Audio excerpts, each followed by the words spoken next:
Hello friends, we will start with a new module now. Okay, we have already seen the constitutive equations. The next module is on the processing maps. Okay, so for a practicing engineer who is on the shop floor, who is actually looking after the production. Okay, if I tell him all about this dynamic recrystallization, dynamic recovery, the flow stress. Okay, if it looks like this. And this will be the mechanism. Okay, and in this temperature range or strain rate you have to do the deformation or the processing. He will not enjoy this particular idea, okay, that you are coming with all this flow stress, because he has to look after the production. Okay, he does not have time for all these niceties and your enthusiasm for dynamic recrystallization, dynamic recovery.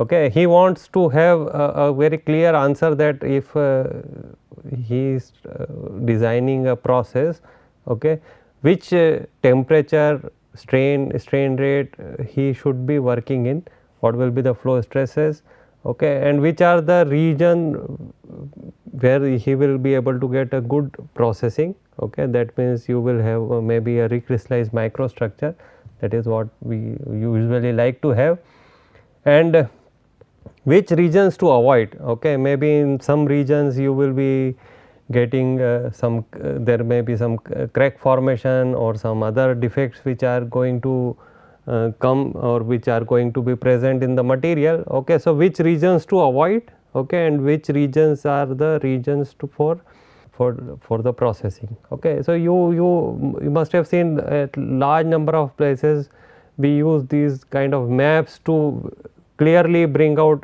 and in engineering, okay, practice where engineers do practice, okay, actually do the work. Okay, they want to have this kind of maps where clearly you can demarcate, okay, this is my processing region. Okay, and usually all like graphical means are always better. For example, in our stress analysis also we use Mohr circle, okay, because a graphical representation very quickly bring out the main idea behind a particular aspect. For example, in stress analysis, or as we are saying in case of processing maps. Okay, so these maps are very convenient for a practicing engineer to identify the processing conditions. Okay. Now, as I was trying to tell you that what regions to do the processing and what regions to avoid. Okay, if you look at any plastic deformation or during a hot deformation or thermomechanical processing, okay, the main our main objective is that I should be able to deform it without any difficulty, and I should be able to avoid any failure which in the material. Okay, there should not be any defects in the material. So this is what we call as workability, that I should be able to work on my material. Okay, so their workability also can be kind of defined in two ways. Okay, one is called extrinsic workability, which depends on the state of stress.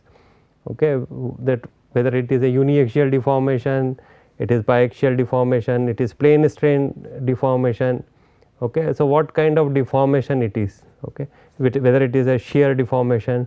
Okay, so one workability depends on that, okay, whether it is triaxial deformation. So severity of the deformation increases as you go from uniaxial to biaxial to triaxial. Okay, and of course you can also have more chances of introducing defects. Okay, whereas in shear process you can go to very high strains without introducing defects. Okay, for example, surface cracks and so on. Okay, whereas in compression you can easily introduce surface cracks if you are doing a large deformation. So this is a extrinsic workability of the material which depends on the state of stress. Okay, what type of stress system is there, plane strain, plane stress, compression, shear and so on. Okay. The intrinsic workability is the inherent characteristic of a material, okay, and that depends of course on the constitutive behavior of material, that what is the material's response to in terms of flow stress, its response as a function of strain, strain rate and temperature. So, that is the intrinsic workability, that is of course material specific property, okay, that how material behaves under a certain set of conditions, okay, and that will be intimately related with the deformation processes which takes place during this deformation, okay, at particular deformation conditions. So, the response, the flow stress response can be then also looked as the microstructural response, okay, that what will be the response of the material. So, microstructural response also we can segregate the response in two categories. One is what we desire, okay, and one which is undesirable, okay. So, dynamic recrystallization, dynamic recovery, these type of microstructural response is desirable, okay, because it gives it enhances the workability of the material. You are able to deform the material, as you can see as in dynamic recovery, dynamic recrystallization, if you reach the steady state, okay, there is no change in the flow stress as a function of a strain. So, it is a steady state condition, you are able to deform to larger strains, okay, ductility will be more, okay. So, this particular region we want to work in, okay. Undesirable microstructural response are the introduction of defects, okay. So, damage, instability like adiabatic shear bands, cavitation, cracking, okay, this we do not want in the material, because if crack is there in the material or cavity is there in the material, it will bring down the strength of the material, okay. As you know, in fracture mechanics, a crack, if a crack is there, it when I am applying any tensile stress, it will start propagating and your material will fail after some time, okay. So, there will always be a problem of failure of material if you have any defects in the material. So, again as we were discussing in the constitutive equation, that the constitutive equation idea started from the creep deformation, okay, and creep already I have told you the creep is a very slow deformation as a function of time, okay, time dependent deformation, okay, in which the strain rate of deformation is very low, 10 to the power minus 8 to I think 10 to the power minus 5, that is the window we decided for creep, okay. Just to kind of recap it, that is the strain rate we reach, okay, and creep is basically your time dependent deformation.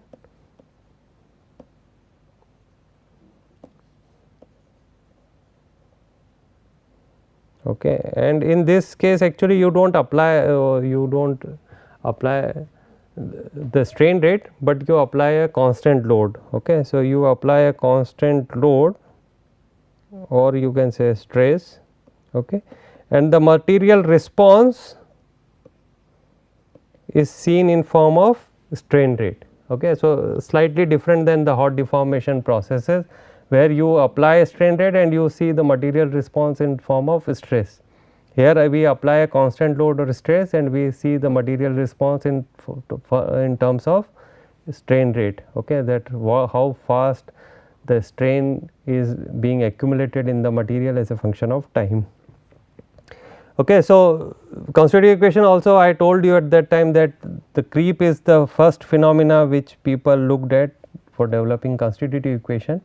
Similarly, this map idea also started from the creep deformation only, okay. So, already we have discussed in creep that you have a dislocation creep, you have diffusional creep also we have your Navarro Hering creep, NH creep, or you have Coble creep, okay. NH creep is dependent on the diffusion through lattice, okay, whereas Coble creep is dependent on the diffusion through grain boundaries. So, you have these different type of creep processes. So, I want to know that okay, we at which temperature stress condition, which particular process will be the dominant process, okay. So, MF Ashby was the first guy who proposed this kind of maps, and they used to call it as deformation mechanism map, okay.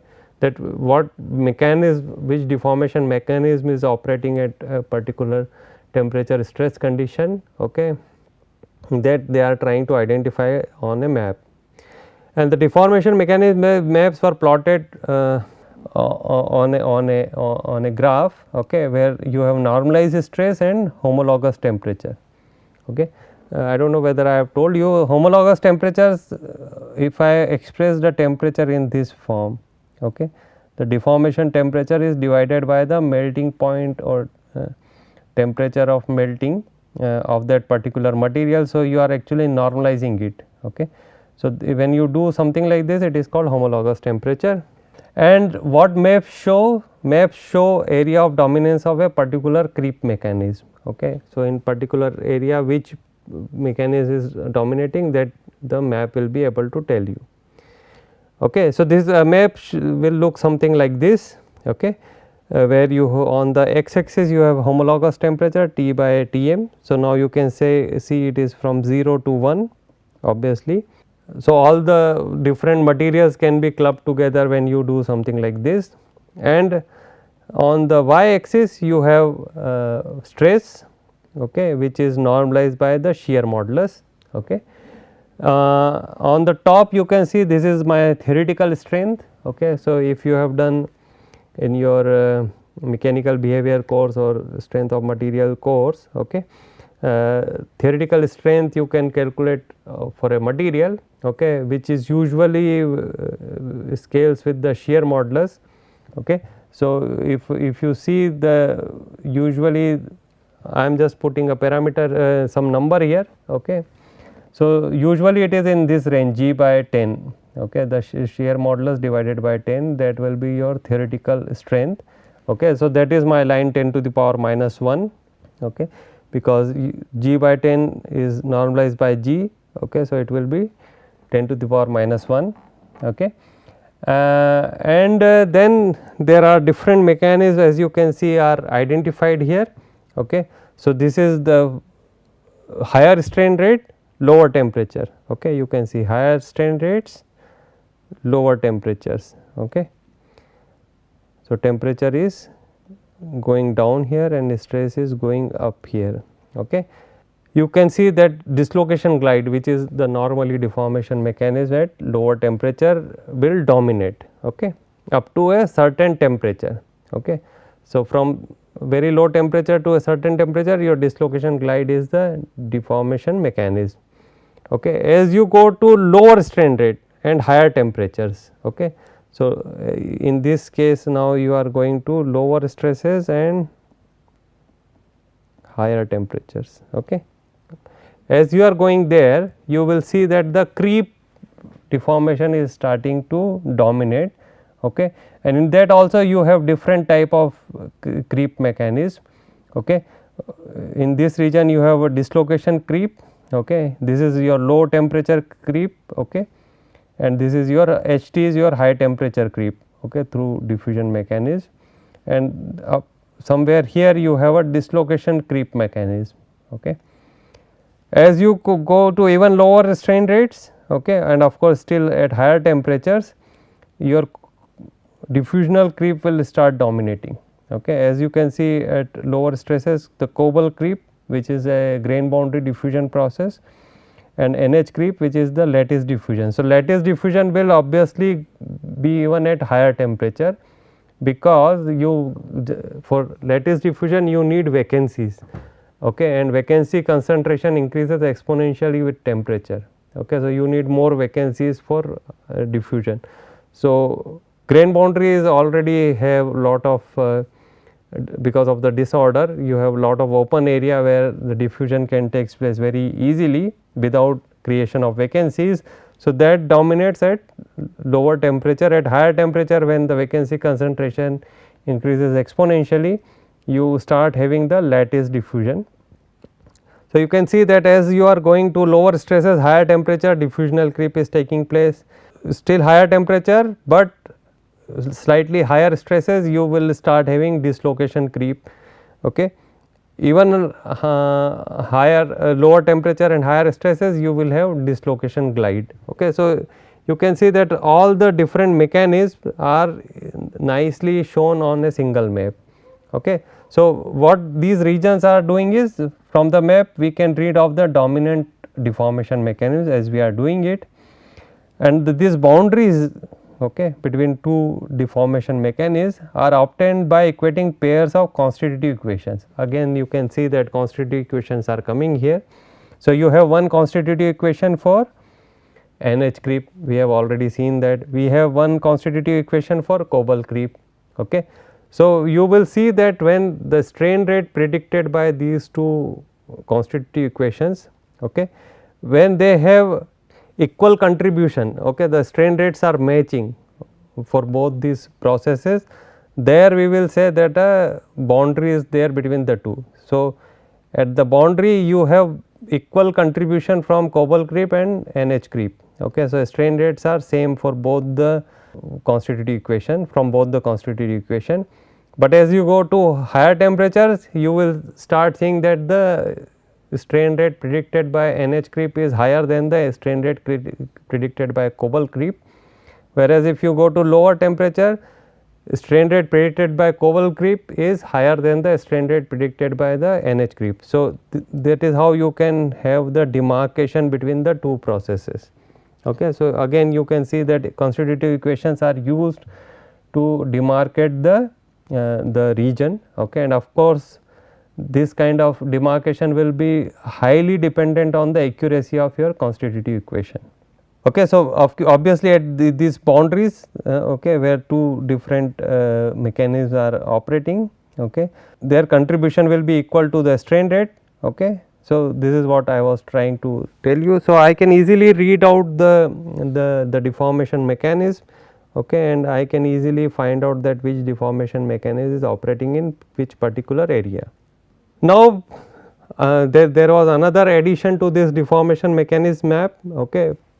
They started also superimposing the strain rate on these maps. Okay. So, you can see that the strain rates are very low for lower stresses, okay. But as you are increasing the temperature, the strain rates are going towards higher values. Okay. So, this is if you are not able to see, this is 10 to the power minus 10, 10 to the power minus 9, 10 to the power minus 8, and as you can see that as I am increasing the applied stress, the strain rate is increasing. So, this is 1 per second here. Okay. So, strain rates are increasing. So, these strain rates are superimposed on the deformation mechanism map. Okay. So, and of course, these are also plotted using only all the constitutive equations. Okay. So, constitutive equation for different regions were used to develop these strain rate contours. You can see the effect of different deformation mechanism also. So, wherever the boundary is, there is a change in the slope of this strain rate contours. Okay. You can see there is a sharp change here. Okay. Similarly, a sharp change here. Okay. So, wherever there is a change in the deformation mechanism, you see a change in the slope of this constant strain rate contours also. Okay. Now, what is the effect of grain size? Okay. You can also see very nicely that how the grain size affect the deformation mechanism map. Okay. So, this is for 1 micron, these are all for FCC nickel. Nickel is an FCC material, pure nickel. Okay. And so, this is for 1 micron, this is 10 micron, 0.1 mm means 100 micron, and 1000 micron 1 mm. Okay. So, grain size is increasing in this direction. So, how it affects the deformation mechanism map? Okay. You can see that when I have if I compare with the two extreme one right now, okay, you can see this is 1 micron and the boundary diffusion is the only one I am seeing in the diffusional flow. Okay. And the power law creep, okay, power law means where the stress or strain rate is dependent with some stress exponent. Okay. So, the equation will be something like this, or I think we used C there to the power n or m prime, let us say. Okay. So, there is a power law dependence. Okay. So, you have a power law creep, okay, in that you have low temperature creep and high temperature creep, okay, and then you have diffusional flow, okay, and in diffusional flow only the boundary diffusion can be seen in this particular map. Okay. For the same nickel, okay, of course, all the temperature restraint rate are same because these are all normalized. If I see for 1 mm, that is 1000 micron, I can see the lattice diffusion also here, okay, in diffusional flow, okay, and also the grain boundary diffusion is almost there is no region for grain boundary diffusion. That means, as I told you that Cowell creep dominates in the material with finer grain size because you will have more grain boundary area. So, grain boundary diffusion will be more obviously, okay, whereas NH creep, okay, that dominates in the coarse grain material because their grain boundaries are less, okay. So, only the diffusion can take place through the lattice, okay. So, you can see that the lattice diffusion field is coming here, which is almost absent here, and here grain boundary diffusion is absent. But if you see, let us say for 0.1 mm, I can see both the lattice and the grain boundary diffusion in the diffusional flow where the diffusional creep is taking place, and also the size of the power law creep area is increasing, okay. Here it was very less in the fine grain size material, but in coarse grain material the power law creep is extending up to a stress of I think 10 to the power minus 5, this is 10 to the power minus 5, okay, almost going up to there, whereas in this case it is almost ending at 10 to the power minus between 10 to the power minus 4 to 10 to the power minus 3, okay, and it is also shifting towards the lower temperatures, okay. At lower temperature you can start having the creep process, okay. So, very interesting that to see the effect of microstructure on the deformation mechanism map, okay.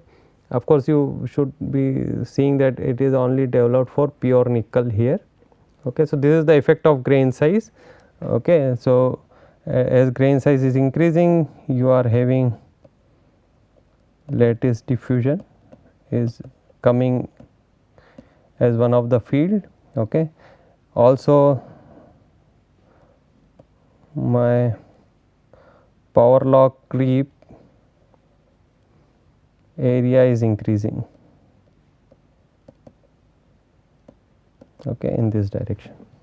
Now, this is the difference between the two different crystal structure, okay. So, you have one tungsten which is BCC here, okay, whereas this is pure nickel, this is FCC, okay. Just to, and again because I am normalizing with their melting point. So, I can easily compare between two deformation mechanism map, okay. This is also normalized the stress, similarly temperature is also normalized, okay. So, I can compare between the two, okay. So, one thing you can see that at lower temperature my yield stress is dependent on the temperature. You can see that there is a sharp slope here, okay, at lower temperatures, okay.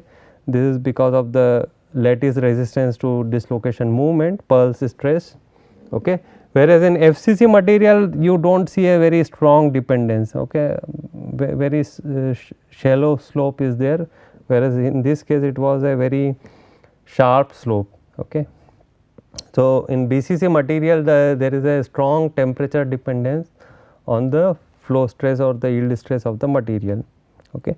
If you come to higher temperatures, okay, again you have a power law creep region, okay, where you have low temperature and high temperature region. So, the area of power law creep is over a one order of magnitude difference is there between the strain rate, okay. Here also almost it is one power of one order of magnitude difference is there, okay. The interesting part here is about the diffusional flow, okay. You can see boundary diffusion as well as lattice diffusion in the BCC material, okay, and lattice diffusion is starting after homologous temperature of maybe around 0.78 or so, whereas in this case you do not see any lattice diffusion, okay. This is actually the lattice diffusion which is hardly having any field here, okay. the whole thing is boundary diffusion at 10 micron. Okay.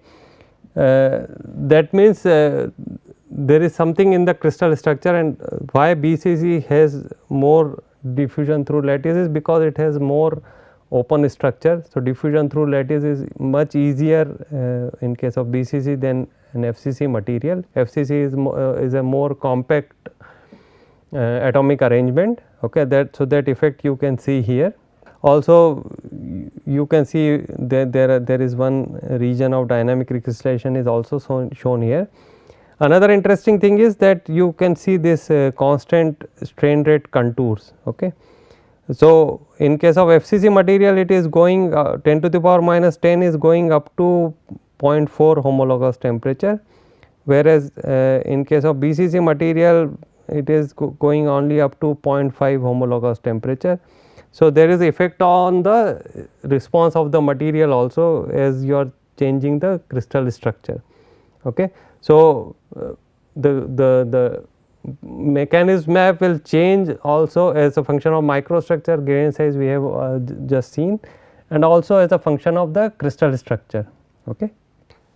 Some more modifications were tried on deformation mechanism map. Okay. A very good source if you want on deformation mechanism map is this particular site. Okay. You can go through this site also, that you can superimpose the forming operation on a deformation mechanism map. Okay.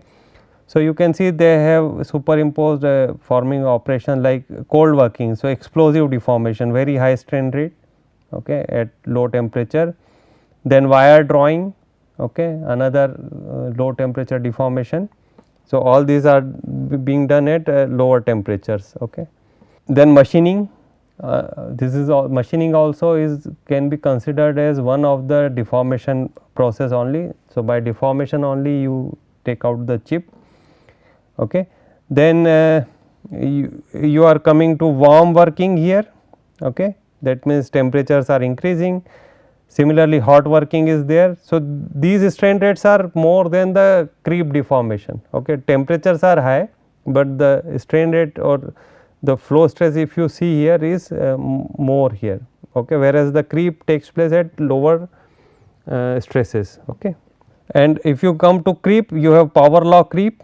Okay. Of course, there is a power law breakdown also. So, after certain strain rate or stress, there will be a power law breakdown. We have seen that power law equation was only valid up to a particular strain rate or stress range. After that, it was not a power law. We used an exponential equation for higher stresses. Okay.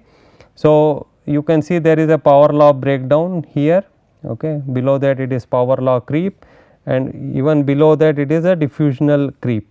Okay. So, the material which is used for high temperature structures, they are used in this range, okay, where only the diffusional flow will be the important one.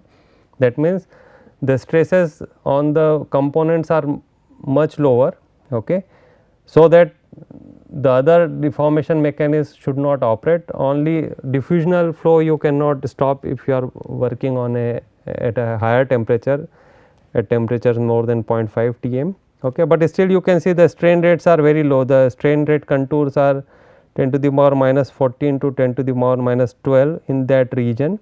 Okay, you will use the material for structural applications. So, for example, a thermal power plant, the material which are used in thermal power plant, or in a gas turbine, the material is used in gas turbine.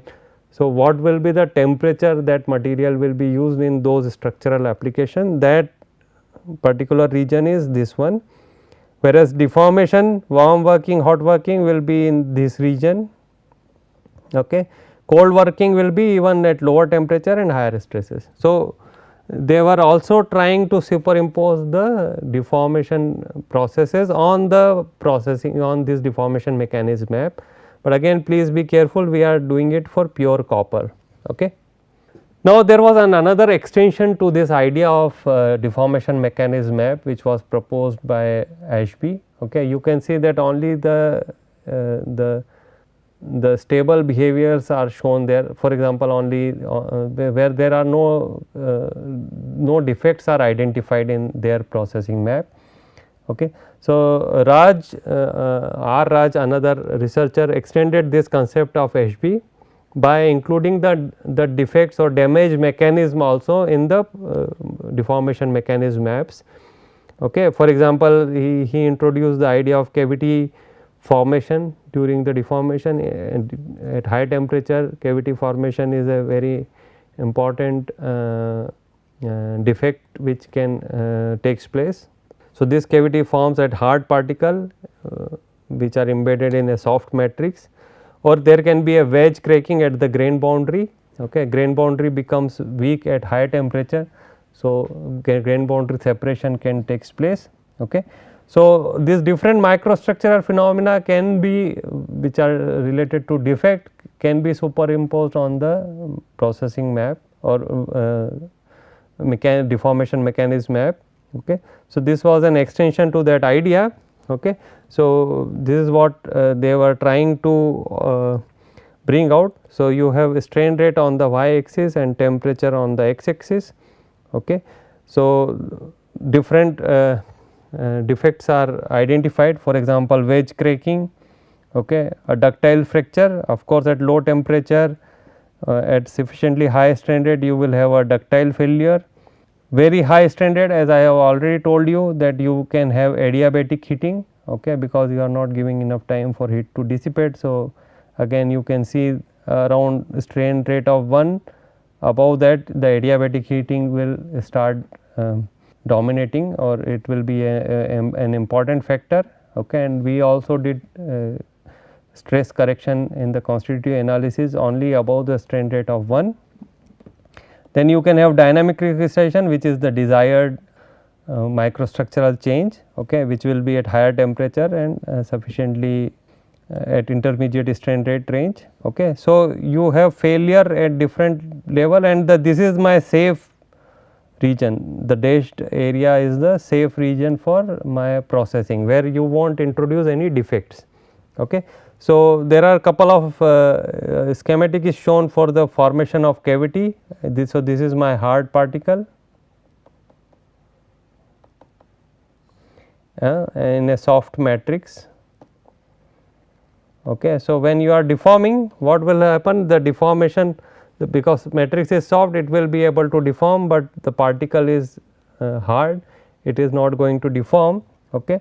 So, because of that there will be the interface between the particle and matrix will have a breakdown, okay, and you will create cavities on both the side of the particle. So, that can happen as one of the defect.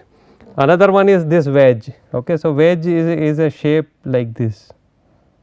This is a wedge. Okay. So, when you want to create for example, in when you are cutting wood, okay, you put a wedge and then you hammer it, okay, so wood will open up.